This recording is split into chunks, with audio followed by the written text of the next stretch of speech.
Telugu cinema రంగంలో తనకంటూ ప్రత్యేక స్థానం సంపాదించుకున్న నటుడు కోట శ్రీనివాసరావు.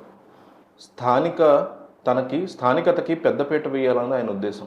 తెలుగు రంగస్థలం నుంచి వచ్చిన కళాకారుడు కావడంతో ఈ రంగస్థల నియమాలని ఆయన పుణికిపుచ్చుకున్నారు. ఎక్కడి వారు అక్కడే నటించడం అనేది రంగస్థల ప్రత్యేకత. దీనివల్ల ఇతర ప్రాంతాల్లోని వారి ఉపాధి దెబ్బకూడదనేది కోట ఉద్దేశం.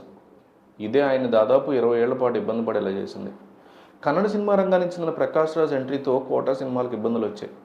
ప్రకాష్ రాజ్ తన అవకాశాలను కొట్టుకుపోతున్నారన్నది కోటా వాదన, ఆవేదన కూడా. దీనికి ఆయన తెలుగు నిర్మాతలు, దర్శకులను తీవ్రంగా తప్పట్టిన సందర్భాలు కూడా ఉన్నాయి. ఎక్కడో పరాయి వాళ్ళని తెచ్చుకోవడం ఎందుకండి, మన దగ్గర నటులు లేరా అని నిర్మోహమాటంగా వ్యాఖ్యానించేవారు. ముఖ్యంగా తన అవకాశాలు ప్రకాష్ రాజ్ ఖాతాలో పడ్డాయన్న ఆయన జీర్ణించుకోలేకపోయారు. అనేక అవకాశాలు నిజంగానే కోట నుంచి చేజారిపోయాయి. అయితే ప్రజా అభిరుచికి పెద్దపీట వేయడంతో పాటు ఫక్తు వ్యాపారపరమైనటువంటి సినిమా రంగంలో ఎవరు ఎవరిని తప్పట్టాల్సిన అవసరం లేదు. పెట్టుబడి పెట్టే నిర్మాత తన వ్యాపారం సజావుగా సాగాలని, లాభాలు గడించాలని చూస్తారు. ఈ తరహా ఆవేదన కోటాకి దాదాపు 20 ఏళ్ల పాటు ఉండిపోయింది. కొన్ని సందర్భాల్లో కోట నేరుగా ప్రకాష్ రాజ్ని విమర్శించినటువంటి పరిస్థితి కూడా ఉంది. అయితే వాస్తవానికి నాజర్ లాంటి వారు కూడా కోట అవకాశాలను తన్నుకుపోయారు.